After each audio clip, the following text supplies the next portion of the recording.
Just about a year ago, when the APNU plus AFC government got into office, the Ministry of Youth, Sport and Culture was brought under the umbrella of the Ministry of Education, creating one ministry. Heading the department, as it is now called, of Culture, Youth and Sport is Minister Nicolette. In this interview, I will be speaking with the minister on some of the challenges she faced over the past year and some of the highlights and what she has achieved within the past year in government. Minister, thank you for sitting with me for this interview. When you were named a minister, what goals, what aspirations did you have? What goals did you set yourself? Well, thank you so much for having the interview. And firstly, when I was named the minister, the first goal that came to mind is one where I have to be able to effectively manage whichever ministry or department would automatically fall under my remit. That being said, I was assigned, as you know, the Department of Culture, Youth and Sport. And so my ultimate goal is to ensure that that department is managed efficiently and effectively, and that we are able to meet our mandate as it relates to providing service to the people of this country. Okay, when you got in, what were the main challenges, both in terms of human resources and others? Well, I think the challenges faced in my ministry is a microcosm of the challenges that we face as a country. That being said, we have many challenges. We are a land of challenges as we are a land of many things.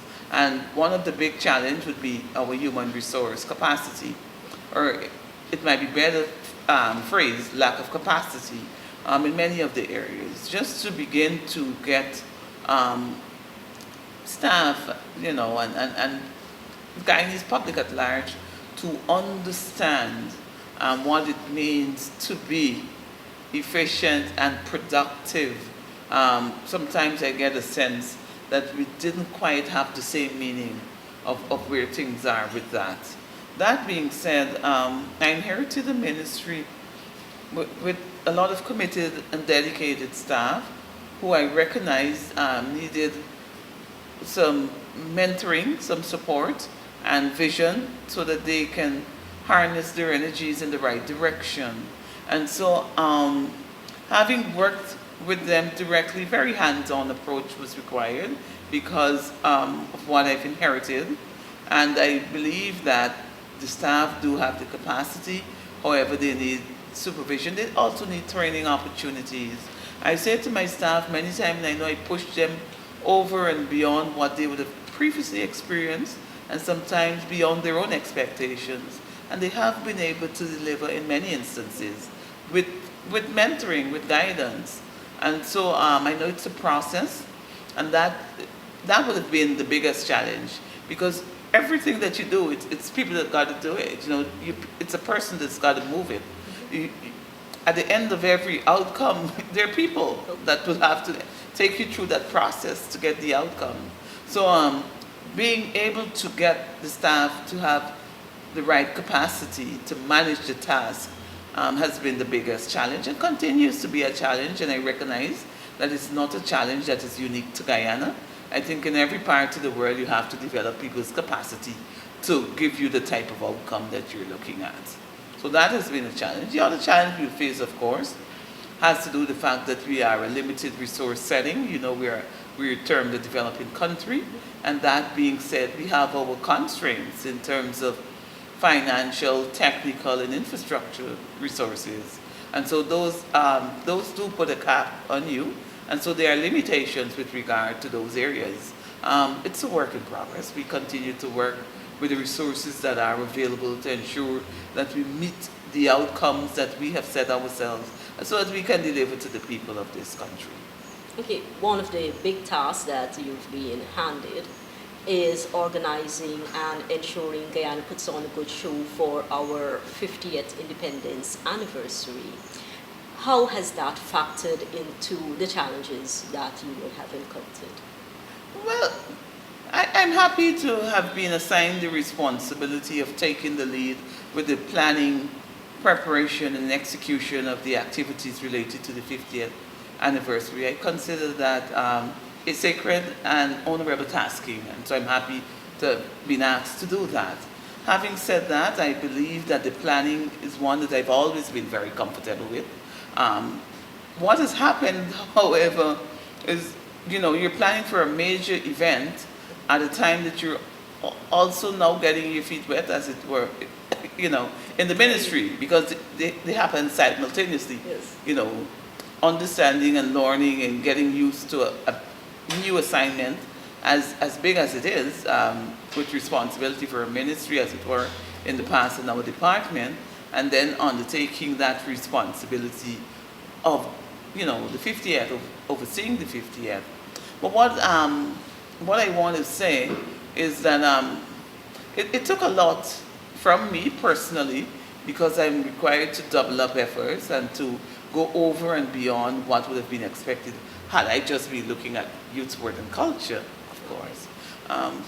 But what it allows you to do is to push yourself sometimes beyond your own limits. Like, I've pushed my staff so that we can deliver a program that people of this country will be satisfied with.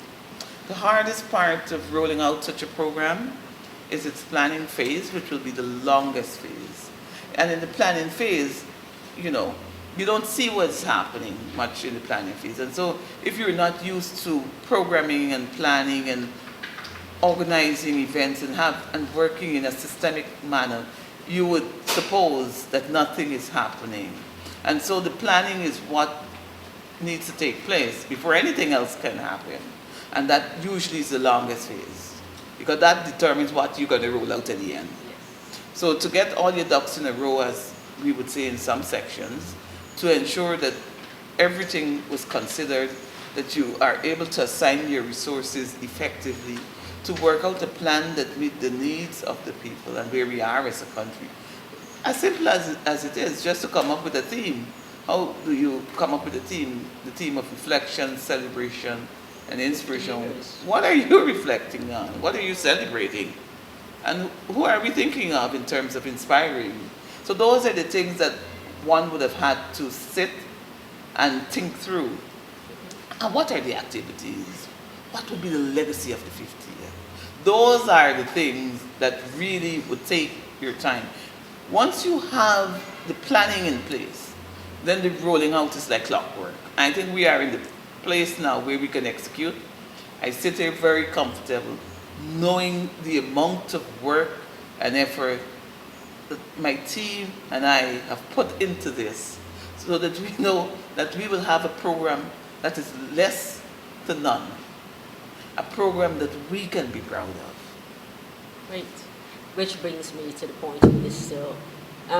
I'm sure the 50th and getting all of that organized and ready to roll out is one of your highlights for what you would have done over the past year. But in addition, what would you consider the other highlights, of your year in office?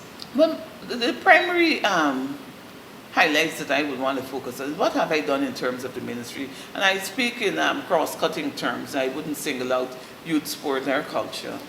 Generally speaking, what we had to do is to develop, monitoring and evaluation systems to ensure that the work that we were doing, that we were evaluating what we were doing, and to see how effective we were in all parts of this country. At the beginning of this year, my team and I went to the regions to ensure that we shared our work program with them so that they could be part of the planning when we begin to implement activities later in this year for all three areas.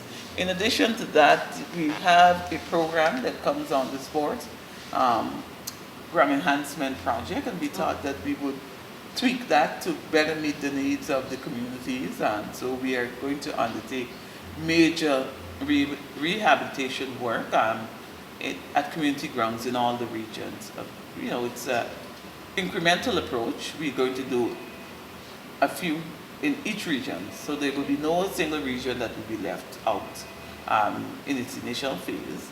And as we move forward, we want to ensure that we are inclusive, but as I said, it's an incremental process. There's only so much funding that is available, and you want to spread it so that it can be used nationally. The other thing that we've had to do is to recognize where the gaps were and to come up with strategies where we can fill the gaps, in the various areas in the ministry. Another area that I would look at, and I have begun to, but I would concentrate a lot more after the 50th, would be in terms of human resource. I have to ensure that I right size and right fit the ministry and where there are opportunities for, perhaps employment and so, that those opportunities are created and that we have the right, task force to execute the work. That is something that will take some time and something that I will definitely be looking at. I would also like to ensure that the staff there are given the tools and the resources that they need so that they can function efficiently and effectively. So those are the things that I've looked at, broadly speaking. Specifically, program area by program area, if we were to look at the area of culture, we have looked at some of the programs that we've implemented in the past to ensure that it's representative of all of our various cultures. And we're also looking at expanding what we currently did. We've introduced digital features to some of the activities we did in the past, such as storytelling and so. So for the 50th, we're launching what we call the digital tent, where we would use electronic devices to do storytelling, to add a new feature to it. It's really bringing the old and the new together, and so that moving forward, you can make the transition as seamless as possible. As it comes to sport, I spoke about the flagship program, which is the ground enhancement. I also believe that sport should be used for development for our young people. That being said, we will invest heavily in sport to ensure that the opportunities in sport will be able to merge with academic, and so that we create and produce much more rounded young people. In the areas of youth, we have a youth policy, and we have to implement that youth policy, which speaks to how we're going to roll out the 5-year program for the young people in this country. And so those are the highlights. I can speak from now until God knows when as it relates to the details, but I wouldn't bear you down with the details of those programs. But broadly speaking, that's what it is for the Department of Culture, Youth and Sport, where we are, and what I have done, particularly as a minister, since being in office 1 year. Minister, I hope that you will indulge me some details on this one. In terms of our representation in the international arena at the sporting level, it has been limited. We've had limited representation in track and field, boxing, to name just two. How do you plan to turn that around, where the golden arrowhead flies a bit more proud and tall at these international events? Well, I like that you asked the question, and I would elaborate a little in my response. First of all, I would like to see more participation, but participating in events of an international nature is primarily an outcome of where you are in terms of sports in your country or your territory. The fact that we do not have athletes who are prepared and ready enough to qualify in many instances to participate speaks to a void that we have here in the country. So before we can even begin to get people out there, we have to, one, ensure that we have the facilities where they can be trained. And you know how athletics is done these days. It's not just running, around a park as would have done many, many years ago, and in some cases we're still there. So we have to make the type of investment in the infrastructure to ensure that the athletes have the facilities where they can be trained in similar environment as to where they would actually go to compete. So that's something that needs to happen. Another area that we would need to invest in is training in terms of coaches and so forth, to ensure that they are properly trained now. But that's a human resource aspect, so that they can be able to effect what they're taught, pretty much. And then the third area that we would have to speak about is access to both training and facilities. So it must be done through a strategic approach, and not until you are able to satisfy those prerequisites and requirements would you be in a position to speak about athletes going. It's one thing to go, it's another thing to come back having performed well. And so in order to perform well, you have to be well trained. In a different life, I would say you train hard and you fight easy. In sports, you can equate that. And so that's really how life is. And so we have to go through the process of ensuring that we provide our athletes with the resources so that we can be able to have the level of participation that will have our flag flying high. This certainly is not something that could be achieved in a year. And I suppose as we work, particularly the next 4 years, we're going to see improvement in the areas of development so that we can have the type of representation internationally and regionally of our athletes. Minister, I will also ask you to go a bit into culture. I know that the culture policy is being drafted, and that should, be made public, I hope, at some time. But in terms of not only preserving our culture, but making it known on the global scene, what specifically are your plans looking ahead, if not to the next year, to the next 4 years? Well, as you know, the culture policy is currently being taught and thought of in terms of putting together a policy. It's not in draft as yet. Okay. And so the strategies to be executed are not cogently articulated at this point in time. I couldn't sit here and tell you this and this would be our strategy for culture, but what I can tell you is that the intention is to ensure that our people in the art and people in the culture are given the types of opportunities that are similar to their counterparts in the region. I think that would be sufficient to ensure that there is growth in that department and that opportunities are created for our people in culture. Okay, Minister, in closing, look into the next 12 months. Is there anything specific that you would want to see your ministry achieve? Oh yes, certainly. But definitely, I would hope to see an institute of creative arts in its true form.